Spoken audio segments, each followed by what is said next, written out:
जय हिंद। देखिए 2019 में कश्मीर से धारा 370 हटा दी गई थी, लेकिन उसके बाद लद्दाख के लोगों को ऐसा लगा था कि उनके लिए कुछ नए सुझाव दिए जाएंगे, कुछ नई चीजें जोड़ी जाएंगी। हालांकि वादा किए गए थे लद्दाख के लोगों के साथ कि उनको बहुत सारी सुविधाएं दी जाएंगी, लेकिन आज लद्दाख के लोग विरोध कर रहे हैं। तो हम लोग समझते हैं कि धारा 370 हटने के बाद क्या है 371 और क्या है शेड्यूल 6 जिसकी लद्दाख के लोग मांग कर रहे हैं। देखिए 5 अगस्त 2019 को कश्मीर से 370 हट गया। 370 में कश्मीर को अपना अलग संविधान बनाने का अधिकार देता था, और 35A जो था वो ये कहता था कि जो रिमेन भारत है, जो शेष भारत है, वहां के लोग कश्मीर में जाके अस्थायी रूप से नहीं रह सकते। ये दोनों धाराएं को हटा दिया गया था जम्मू कश्मीर से। हालांकि उस समय काफी सिक्योरिटी बढ़ा दी गई थी, इंटरनेट शटडाउन किया गया था जो वक्त के हिसाब से जरूरी था, और अगर ये सब नहीं किया गया रहता तो कश्मीर में उस समय इतनी शांति से ये नहीं हट सकता था। अब जब हटाने के बाद हुआ क्या कि जम्मू कश्मीर का ये एरिया तो जम्मू कश्मीर हो गया, और ये पूरा का पूरा एरिया यूनियन टेरिटरी, दोनों यूनियन टेरिटरी हो गए लद्दाख में। अब चीजें कहां से बदलती है, देखिए जम्मू कश्मीर को बजट ज्यादा मिल रहा है और लद्दाख को बजट कम मिल रहा है। इसके अलावे जम्मू कश्मीर में जो भी जॉब है, जम्मू कश्मीर में जॉब ज्यादा है, इंस्टीट्यूशन ज्यादा है, मेडिकल स्कूल ज्यादा है, इंजीनियरिंग कॉलेज ज्यादा है। लद्दाख में ये सब की मात्रा एकदम ही कम है। इसके अलावे जम्मू कश्मीर की इकोनॉमी ठीक चलती है। वहाँ ड्राई फ्रूट जो होता है, पूरे इंडिया में सबसे ज़्यादा ड्राई फ्रूट के मामले में कश्मीर फेमस है। यहाँ पे कश्मीर का सेब, कश्मीर का केसर, ये वॉलनट्स, ये अखरोट, ये सब चीज़ें वहाँ बहुत जाती हैं। जबकि लद्दाख पूरी तरह से बंजर एरिया है। तो लद्दाख के लोग इसका कह रहे हैं कि भाई आप एक ही हमारे वो पे भी देखिए, यहाँ पर इस चीज़ को गौर करने के लिए। लद्दाख में एक और प्रॉब्लम क्या है, टूरिज्म अगर देखेंगे तो कश्मीर के एरिया में टूरिज्म बहुत बेहतर ढंग से है यहाँ पर। लेकिन अगर वहीं लद्दाख की बात करेंगे तो वहाँ बंजर पहाड़ है, बहुत हार्ड वहाँ पे जाना होता है, सड़कें भी उतनी अच्छी से नहीं है, बर्फ का बहुत मार झेलना पड़ता है, मौसम एकदम खतरनाक हो जाता है लद्दाख के एरिया का। तो लद्दाख के लोगों को लग रहा है कि भाई 370 हटने के बाद हमें क्या मिला।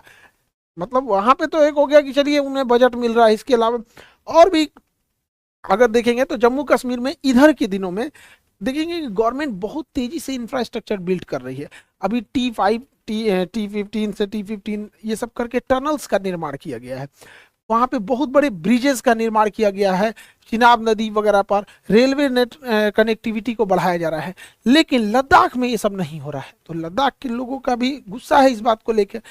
और सबसे बड़ा क्या हुआ, जब 2019 में 5 अगस्त 2019 को जब कश्मीर को दो भागों में तोड़ा गया तो कहा गया कि ये भी यूनियन टेरिटरी रहेगा और ये भी यूटी रहेगा, यूनियन टेरिटरी। लेकिन जम्मू कश्मीर के यूनियन टेरिटरी को इन्होंने विधानसभा दे दिया, और विधानसभा देने की वजह से कि जम्मू कश्मीर पर केंद्र सरकार का 100% कंट्रोल नहीं रहेगा, बल्कि बड़े बड़े मुद्दों पर कंट्रोल रहेगा। और मीडियम और छोटे लेवल के लिए जम्मू कश्मीर विधानसभा बना दी गई ताकि यहाँ के लोग चुनेंगे और यहाँ के लोग अधिकारियों पर अपना कंट्रोल रखेंगे। जबकि लद्दाख को यूनियन टेरिटरी में विधानसभा का दर्जा नहीं दिया गया। अब जब विधानसभा का दर्जा नहीं दिया जाएगा तो जम्मू कश्मीर को तो अपने लीडर्स मिलेंगे जो इनकी बातों को विधानसभा तक ले जाएंगे। और विधानसभा एक पावरफुल चीज होती है, यहाँ कोई भी बात बोलेंगे रिकॉर्ड होता है, उस पर जवाब देना होता है, क्या प्रोग्रेस हुआ क्या प्रोग्रेस नहीं हुआ। जबकि अगर आप लद्दाख को देखिएगा तो यहाँ यूनियन टेरिटरी नहीं है, तो वहाँ ब्यूरोक्रेसी आ जाएगी। अब ब्यूरोक्रेसी में अधिकारियों का शासन होता है, वो किसी के प्रति जवाबदेह नहीं होते हैं, जनता के प्रति तो जवाबदेह बिल्कुल नहीं होते हैं। आपको याद होगा दिल्ली के त्यागराज स्टेडियम में एक IAS अधिकारी को अपना कुत्ता टहलाना था, तो जितने एथलीट प्रैक्टिस कर रहे थे सबको स्टेडियम से खाली करा देते थे। तो ये तो होती है ब्यूरोक्रेसी। तो ब्यूरोक्रेसी में चला गया है ये लद्दाख। लद्दाख क्या हो जाएगा, एकदम डिक्टेटरशिप टाइप का हो जाएगा यहाँ पे। तो यहाँ के लोगों का कहना है कि क्या हो रहा है।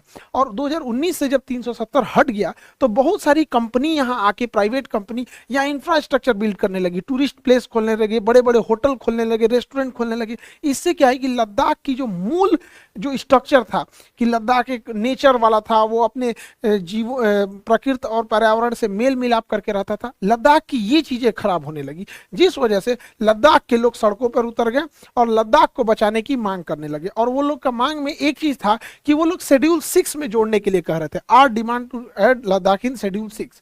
अब ये शेड्यूल 6 क्या है, लद्दाख में इस चीज को एक नेतृत्व प्रदान कर दिए सोनम वांगचुक, जिनके ऊपर 3 इडियट फिल्म भी बनी है। इन्होंने बहुत कुछ किया है देश के लिए, सेना के लिए इन्होंने सोलर हीटेड टेंट का भी निर्माण किया था, इंटरनेट नहीं पहुंच पा रहा था, तो वाईफाई की जगह लाईफाई से इंटरनेट पहुंचाया था वहां पर। घरों को बनाया था जो हीटेड थे, दिन में समय सूर्य की रोशनी और गर्मी को अंदर आने देती थी, रात में उसे बाहर नहीं जाने देते थे। तो इन्होंने भी इस चीज का बड़ा नेतृत्व किया। कई बार इन्होंने अनशन किया, कई बार इन्हें हाउस अरेस्ट करने की भी नौबत आ गई। उसके बाद इन्होंने एक बड़े प्रोटेस्ट को अंजाम दिया, जिससे कि सरकार अब फाइनली कुछ विचार कर रही है लद्दाख के लिए। देखिए, जिन जगहों पर, जैसे जम्मू कश्मीर पहले तो ऐसे था, अब यहाँ पे जम्मू कश्मीर बना दिया गया, यहाँ दे दिया गया विधानसभा। और जिस जगह पर विधानसभा नहीं दिया गया है, तो जनता की बात कौन सुनेगा?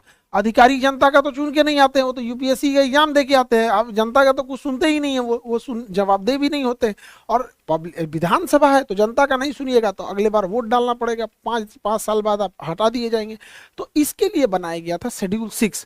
भारतीय संविधान का शेड्यूल 6 जो है, ये जनजातीय क्षेत्रों को अपना अलग कानून बनाने का अधिकार देता है डिस्ट्रिक्ट लेवल पर, पूरे बड़े लेवल पे नहीं देता है। ये देता है ऑटोनोमस डिस्ट्रिक्ट काउंसिल, जिला लेवल पर। जिस जिला में ऐसा लगता है कि नहीं, यहाँ पर इन्हीं लोगों की स्वायत्तता होनी चाहिए।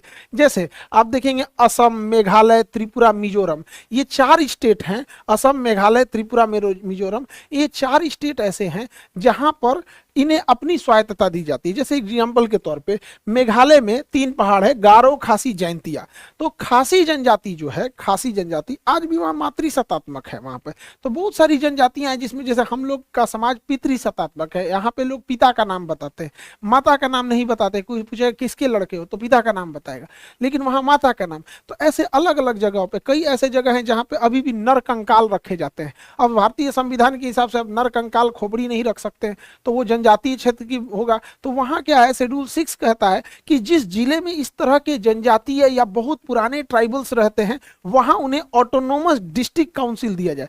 जबकि देखिए 370 क्या था, पूरे राज्य को ऑटोनोमी दे देता था, पूरे राज्य को स्वायत्तता दे रहा था। लेकिन आर्टिकल 6 उस राज्य के अंदर कुछ खास एरियाज को मतलब अधिकार देता है। तो यही कहना है लद्दाख के लोगों का कि यहाँ बड़ी बड़ी कंपनियां आ जाएंगी और ये पूरी पहाड़, पूरी इकोसिस्टम को नाश देंगी। इसलिए हमें शेड्यूल 6 दे दीजिए, और शेड्यूल 6 में हम डिसाइड करेंगे कि कौन कौन एरिया ऑटोनोमस रहेगा। वो डिसाइड कर देंगे, जो जो हाईली सेंसिटिव जोन है उसको एडीसी में डाल देंगे, ऑटोनोमस डिस्ट्रिक्ट काउंसिल, कि यहाँ कोई आके इन्वेस्टमेंट नहीं कर सकता है। तो जिस जिस जगहों को बचाना चाहते हैं, जैसे बिहार में, जैसे अगर घाट है, बिहार की जितनी नदियां हैं उसके घाट पे छठ की पूजा होती है। पता चला कोई कंपनी आई और घाट को कह दिया कि हम इसको अपने लिए यूज करेंगे, छठ पूजा आप कहीं और करके दीजिए, बवाले हो जाएगा। तो हम लोग भी उसके लिए क्या कहेंगे कि भाई ये काम करो, तुम्हें कंपनी बनाना है तो ये छठ का जो घाट है ना, ये हम लोग के लिए छोड़ दो शेड्यूल 6 में, इसमें हम ही लोग का अपना ऑटोनोमस रहेगा। तो शेड्यूल 6 जो है ना, 370 बहुत बड़े लेवल पे था, वो पुलिस वगैरह सबका अधिकार दे देता था, जबकि शेड्यूल 6 एक लिमिटेड आधार देता है। लेकिन शेड्यूल 6 में भी एक खराबी है, ये जनजातीय क्षेत्रों को ही दिया जाता है। अब लद्दाख में क्या है कि कुछ एरिया में तो ट्राइबल्स रहते हैं, जनजातीय क्षेत्र है कुछ एरिया में, लेकिन कुछ ऐसे एरिया हैं जहां जनजातीय समस्या ना होके समस्या ये है कि इकोलॉजी और पर्यावरण को बचा के रखना है। तो हम लोग के लिए समस्या है कि शेड्यूल 6 ज्यादातर जनजातियों को कवर करता है, लेकिन लद्दाख में पर्यावरण को बचाना है। वरना अगर पर्यावरण को छोड़ देंगे तो जोशीमठ में क्या हुआ, उत्तराखंड में तबाही क्या हुआ, ऐसे ही लद्दाख में हो जाएगा। आज तक लद्दाख में इस तरह की तबाही नहीं देखने को मिली, क्योंकि वो नेचर के साथ खिलवाड़ नहीं करते हैं। तो शेड्यूल 6 के अलावे भी एक रास्ता है, आर्टिकल 371। देखिए 370 तो जम्मू कश्मीर में पूरी तरह स्वतंत्रता देता था, जबकि 371 कहता है कि किसी भी स्टेट के अंदर अगर आप किसी एरिया को स्पेशली प्रोटेक्ट करना चाहते हैं, वहीं के लोग वहां का कानून बना सके, वहां के लिए स्पेशल कानून बनाना चाहते हैं, तो 371 के तहत ए बी सी डी ऐसे करके आप जोड़ सकते हैं। बट ये 370 की तरफ पूरे स्टेट को आपके अंडर नहीं कर देगा। कोई स्टेट के अंदर कोई खास चीज को आप रोक सकते हैं। जैसे गुजरात में कोई एरिया है, जैसे कच्छ का एरिया सेंसिटिव है, तो 371 में डाल देंगे कि हाँ इस कच्छ के एरिया सेंसिटिव एरिया है, यहाँ आप कंस्ट्रक्शन नहीं कर सकते। उसी तरह से हालांकि ये चीजें 370 इतना हार्ड नहीं है, बट ये है कि किस खास एरिया को कर सकते हैं। अब इसमें ये रोक टोक नहीं है कि आप जनजातियों के लिए ही करिएगा, आप किसी चीज के लिए कर सकते हैं। जैसे 371 में महाराष्ट्र और गुजरात के लिए कुछ एरियाज को स्पेशली किया गया था। 371 ए में ये स्पेशल प्रोविजन दिया गया था नागालैंड के लोगों को कि कुछ खास एरिया में अपने ट्राइबल्स को रह सकते हैं। 371 बी में जो था वो असम में था, 371 सी के मणिपुर में, उसी तरह आंध्र प्रदेश में था। तो ऐसे ऐसे करके था, तो उसी में यहाँ पे 371 बी ABCD ऐसे करके है, तो हम लोग बेसिकली इसे जोड़ना चाहेंगे। अब सरकार इस बात का प्लान कर रही है कि लद्दाख को 371 के तहत जो जो मांगे हैं उनकी, कि हमारा नेचर डिस्टर्ब नहीं होनी चाहिए, हमारी नदियां दूषित नहीं होना चाहिए, यहाँ इतने फ्लोर से ऊपर बिल्डिंग्स नहीं होनी चाहिए, जब भी बिल्डिंग बनेगी तो कॉटेज शेप में बनेगी, तो वो सब चीज़ों को 371 के तहत जोड़ दिया जाएगा। वो एक अलग कानून ना होके बल्कि वो एक अलग प्रावधान हो जाएगा कि अगर आपको जाना है तो आपको ये चीज़ फॉलो करना पड़ेगा। वो 370 इतना हार्ड नहीं होगा, वो जरूरी रहता है किसी भी चीज़ को बचा के रखने के लिए। हम लोगों को भी खड़े रहना होगा लद्दाख के लोगों के साथ, क्योंकि लद्दाख के लोग हैं जो कारगिल में ही सबसे पहले सूचना उन्होंने ही दिया था। वो लद्दाख के लोग हैं, चाइना उनके लाख प्रलोभन दे देता है, वो कभी चाइना की ओर से नहीं जाते हैं, वो भारत के लिए दृढ़ संकल्पित होकर खड़े रहते हैं और हमेशा भारतीय सेना की मदद किए हैं, चाहे वो रास्ता दिखाने में, चाहे उन्हें गुप्त सूचना देने में। तो लद्दाख के लोगों का जो कहना है, तो सरकार इसे 371 में रखने के लिए सोच रही है। और क्या मांग है कि जैसे केंद्र सरकार अपने अधिकारियों को नियुक्ति करने के लिए यूपीएससी के थ्रू एग्जाम लेती है, राज्य सरकार अपने पीसीएस के थ्रू, जैसे बिहार में अगर कोई बड़ा पोस्ट चाहिए एसडीएम डीएसपी ये सब चीजों को, तो बीपीएससी के थ्रू जा सकते हैं। उसी तरह लद्दाख के लोगों के लिए लद्दाख पब्लिक सर्विस कमीशन होना चाहिए, एलपीएससी होना चाहिए, जो लद्दाख के लोगों को वहां पे एडमिनिस्ट्रेशन दे सके। अब पता चला कोई बिहार का है, कोई महाराष्ट्र का है, कोई यहाँ से ड्यूटी करने लद्दाख जाएगा, उसको समझ में नहीं आएगा, और अगर वहीं के लोग रहेंगे तो शासन अच्छे से हो सकता है। इसके अलावा जो छोटे कर्मचारी होते हैं, जो मिडिल लेवल के कर्मचारी होते हैं, उनकी भर्ती के लिए एसएससी होती है।